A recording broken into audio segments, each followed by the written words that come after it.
Hi friends, welcome to my channel.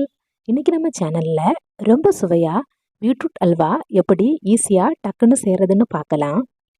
Beetroot halwa செய்கிறதுக்கு நான் medium சைஸில் 3 பீட்ரூட்டை தோல்ச்சி விட்டு துருவி எடுத்து வச்சுருக்கேன். இனி ஒரு கடாயை சூடுபடுத்தி 2 டேபிள் ஸ்பூன் அளவில் நெய்யை சேர்த்துக்கோங்க.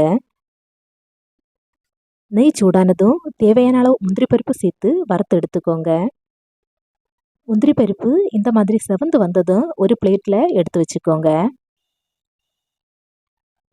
இனி அதே நெய்யில் நாம் துருவி வச்சிருக்கிற பீட்ரூட்டை சேர்த்துக்கோங்க. பீட்ரூட்டை சேர்த்துட்டு ஸ்டவ்வை மீடியம் ஃப்ளேமில் வச்சு கலந்து விட்டுக்கோங்க.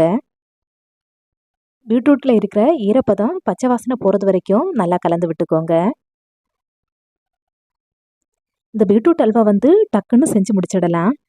ஒரு தடவை செஞ்சு சாப்பிட்டா அப்புறம் அடிக்கடி செய்வீங்க. அந்த அளவுக்கு ரொம்ப ரொம்ப டேஸ்ட்டாக இருக்கும். பீட்ரூட் சாப்பிடாத பிள்ளைங்களுக்கு இந்த மாதிரி அல்வா செஞ்சு கொடுத்தா கேட்டு வாங்கி சாப்பிடுவாங்க. இப்போது பீட்ரூட்டோட ஈரப்பதம் பச்சை வாசனை எல்லாம் போயிடுச்சு. இந்த ஸ்டேஜில் இதில் நாம் பாலை சேர்த்துக்கலாம். காய்ச்சி ஆற வச்ச பால் 1.5 கப் அளவில் சேர்த்துக்கோங்க. பீட்ரூட் இந்த பால்லையே வெந்து சாஃப்டாகி வரணும். பாலையை சேர்த்துட்டு கைவிடாமல் நல்லா கலந்து விட்டுக்கோங்க. பால் வற்றி வாரதுக்கு எப்படியும் ஒரு 10 நிமிஷத்துக்கிட்ட ஆகும். அது வரைக்கும் கைவிடாமல் கலந்து விட்டுக்கணும். இப்போ பாருங்கள், நாம் சேர்த்த பாலெல்லாம் வற்றி பீட்ரூட்டும் சாஃப்டாகி வெந்து வந்திருக்கு. இந்த ஸ்டேஜில் சர்க்கரை சேர்த்துக்கலாம். நான் 1/2 கப் அளவில் சர்க்கரை சேர்த்துக்கிறேன். நீங்கள் உங்கள் இனிப்புக்கு ஏற்ற மாதிரி கூட்டியோ குறைச்சோ சேர்த்துக்கோங்க. 3 பீட்ரூட்டுக்கு 1/2 கப் சர்க்கரை நல்ல இனிப்பாக தான் இருக்கும். சர்க்கரையும் சேர்த்து ஒரு 2-3 நிமிஷம் கைவிடாமல் கலந்து விட்டுக்கோங்க. நாம் சேர்த்த சர்க்கரை கரைஞ்சதும் இதில் 1/2 டீஸ்பூன் அளவில் ஏலக்காய் பொடி சேர்த்துக்கோங்க. கூடவே 1 பிஞ்ச் அளவில் உப்பு சேர்த்து கலந்து விட்டுக்கோங்க.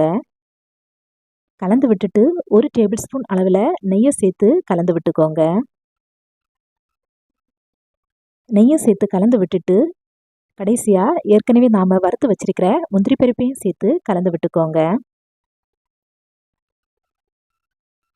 அவ்வளவுதான், நம்மளோட சுவையான பீட்ரூட் அல்வா ரெடி ஆயிடுச்சு. பீட்ரூட்டில் அல்வா செஞ்சால் டேஸ்ட் எப்படி இருக்கும்னு யோசிக்கிறவங்க கண்டிப்பாக செஞ்சு பாருங்கள்.